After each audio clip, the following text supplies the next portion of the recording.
So what if Rome didn't fall when we've all been told it actually fell?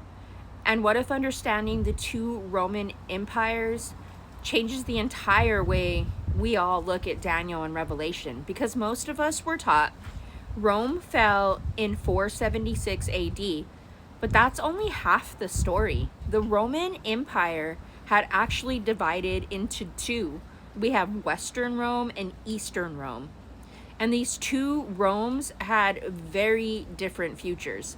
Let's start with the West. In 476 AD, the last Western Roman emperor, Romulus Augustulus, was deposed. Western imperial authority completely collapsed, and the territory of Western Rome fragmented into 10 kingdoms. Now remember what Daniel saw. Daniel sees the fourth beast, and coming out of that beast are 10 horns. Daniel 7 verse 24 says, "The 10 horns out of this kingdom are 10 kings that shall arise." And according to a traditional interpretation, the fragmentation of Western Rome produced the kingdoms represented by those 10 horns. The commonly used list is Alemanni, Franks, Burgundians, Suevi. Then we got the Vandals, the Visigoths, the Anglo-Saxons, the Ostrogoths, the Lombards, and then the Heruli. Think about that. Western Rome fractures into kingdoms. And while Western imperial authority was disappearing, another power was becoming increasingly important in the West: the Bishop of Rome. Western Christianity developed through the Latin-speaking Roman world, eventually becoming what we recognize as the Roman Catholic Church. But something completely different was happening in the East, because here's the part of Roman history that changed the way I looked at all of this. Rome did not disappear in 476. The Eastern Roman Empire survived. Its capital was Constantinople. Today, historians call it the Byzantine Empire. But here's what blew my mind. They didn't call themselves Byzantinians. They considered themselves Romans. Rome was still alive, just not centered in the city of Rome. And Eastern Rome became a profoundly Christian civilization. Christian emperors ruled, churches filled its cities, Christian theology shaped its culture. And Constantinople became home to one of the greatest Christian buildings ever constructed, the Hagia Sophia. Meanwhile, Christianity itself was developing along two different trajectories. The Western Roman world developed toward what became Roman Catholicism. The Eastern Roman world developed toward what became Eastern Orthodoxy, and eventually came to the Great Schism of 1054. Rome in the west, Constantinople in the east. But now look at what happened to these two Romes.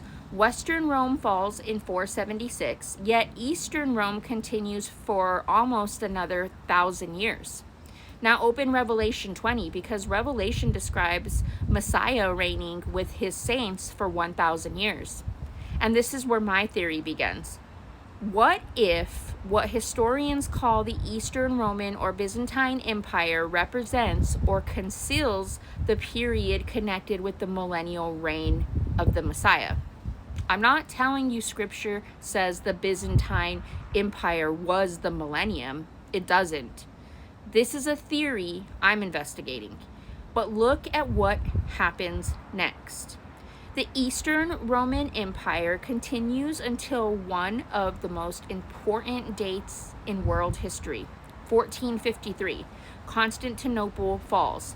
The Ottoman Empire conquers the capital. The Eastern Roman Empire comes to an end. The Hagia Sophia, the magnificent Christian cathedral, is converted into a mosque. Now go back to Revelation 20. What happens when the 1,000 years are finished? Revelation 20 verse 7, Satan is released from his prison. And what is his first stated mission? Revelation 20 verse 8, to deceive the nations. So here's the question I can't stop asking.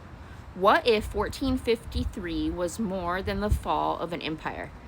What if the collapse of Christian Eastern Rome corresponds somehow with the transition Revelation describes from Messiah's kingdom to Satan's little season? And then look at what develops in the century that follows. In 1540, 87 years after Constantinople fell, the Society of Jesus, better known as the Jesuits, was formally established under Pope Paul III. Now, I'm not saying the Jesuits proved Satan was released. That would go beyond evidence. I'm asking you to notice the sequence I'm investigating. 1453, Eastern Rome falls. The Ottomans take Constantinople. Then, within the following century, 1540, the Jesuit order is formally established. And remember where that happened.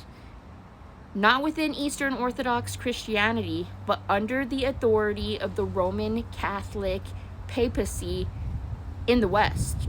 Now, think back to Daniel. Western Rome fragmented. Eastern Rome survived. The Roman Catholic institution developed in the West.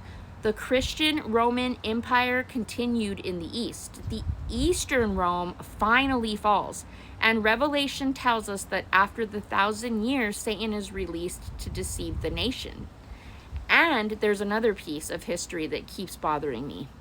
The Library of Alexandria, one of the greatest centers of ancient knowledge, eventually disappeared.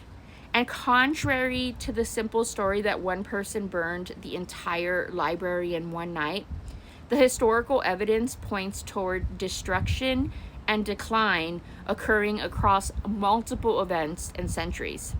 So ask yourself, how much knowledge from the ancient world didn't survive?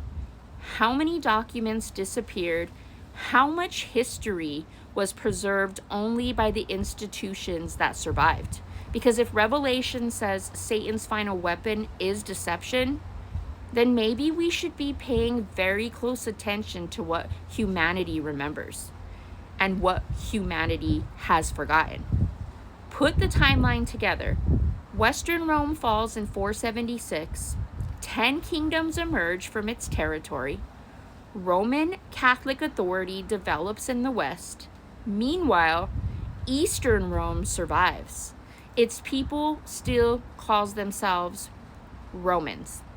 It remains a Christian civilization for centuries. Then Constantinople falls in 1453. The Ottoman Empire takes the city. Eastern Rome ends, and Revelation says when the 1,000 years are expired, Satan shall be loosed. So, I'm asking a question that completely changed how I read Revelation. What if we aren't waiting for the millennial reign? What if we're living on the other side of it? What if the Messiah already reigned and we're living in the period Revelation warned would follow, Satan's little season? Don't take my theory as scripture. Read it yourself. Daniel 7, Revelation 20.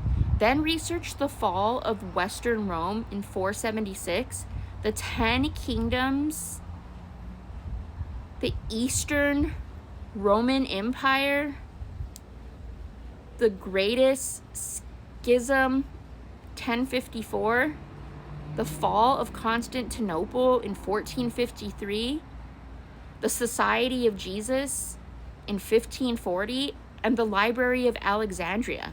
Then ask yourself, why did Western Rome fall, while another civilization still calling itself Roman survived for almost another 1,000 years? And why does Revelation say that when the 1,000 years end, the age of deception begins? Coincidence or a timeline we need to take another look at?